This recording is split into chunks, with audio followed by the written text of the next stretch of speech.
All right, guys, we have a replacement General Motors fifth wheel prep package apparatus for a 2024 GMC Sierra 2500.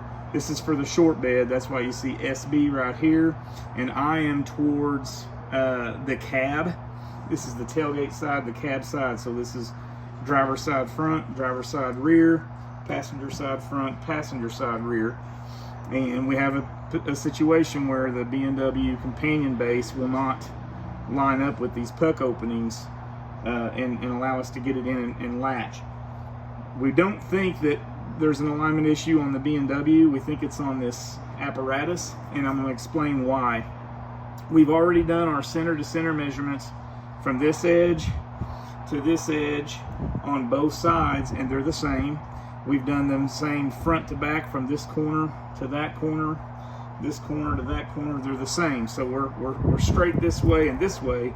But when we do our diagonal measurements, and by the way, the end of the tape measure floats, so I'm not going to use the end of the tape measure. I'm going to burn an inch so that I'm exactly set at 1 inch there in that corner. And when I'm going to come across here, and that diagonal measurement to that outside corner, as you can see, now it says 28, but remember we burned an inch, so it's 27 and 1, 2, 3, 4, 5, 6. Hang on a second, make sure I got my, okay, there we are. I'm good on the other end, and we are 27 and, what is that, 3/8? 27 and 3/8 inches to that corner. Okay, now we're going to flip it this way. Right there. And now we are 27 and is that 3/16? Right there, 27 and 3/16. And now it looks like 28 and 3/16, but again, I'm burning an inch on the other side, so that's 27 and 3/16. I'm going to double check my measurements, because before I had, you can see here, 27 and 3/16 one way, 27 and 7/16 the other, which is a 4/4 inch off. Let me make sure that I'm staring down this measurement on this end perfect. There I am. And yes, I had it off on the 1 inch side. I'm staring down that corner perfectly over here, and I'm moving over here, and it looks like 28 and 7/16, but again, we're burning an inch, so that's 27 and 7/16 right there. So we're exactly 1/4 inch out of square. Now, here's the thing. What I am curious about is, if you can imagine these 4 puck apparatuses right here, before they're welded into the cross members, this is just an open hole, okay, that they either laser cut or stamp out in this cross member, and then they lower these pucks down into those holes and then weld them. These could be perfectly centered left to right, front to back, and maybe even square. But what if these are canted? Can you see my hand there, Jackson? What if these are canted to where they're not straight like this? They could actually turn inside the circles and be counterclockwise or clockwise, out by a few degrees. That's what I think is going on with these bases, and here's why I think it is. Because when I take a straight edge and I line this up, and I'm going to take, I don't want to just sight with my, I just don't want to sight that with sight with my eyes. I'm going to put this ruler, which is nice and flat, in there against that edge, okay?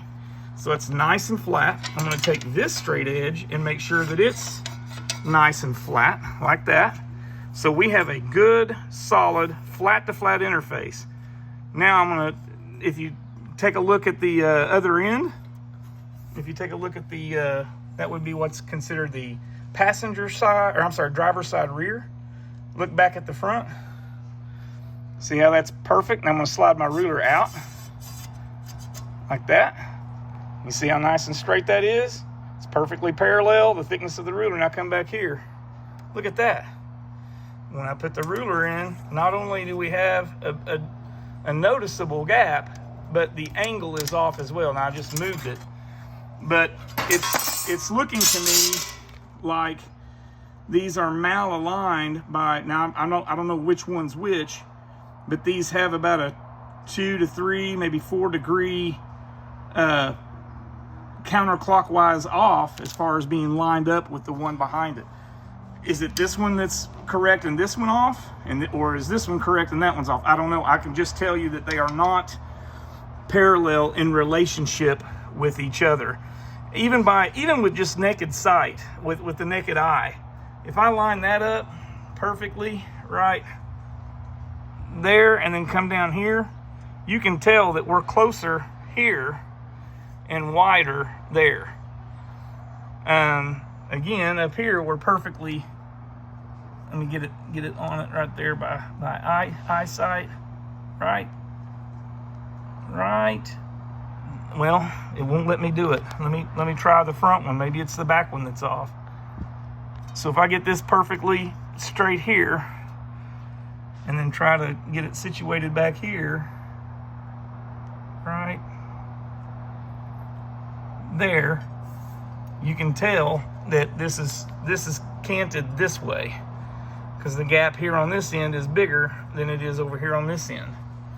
So again, these guys inside of here are canted. Now they may come out and say that, oh well, we have a tolerance of 2 degrees or 5 degrees or whatever of these things being parallel with each other. Well, that's sloppy. These should be 0 degrees of difference, front and back. That's proper engineering.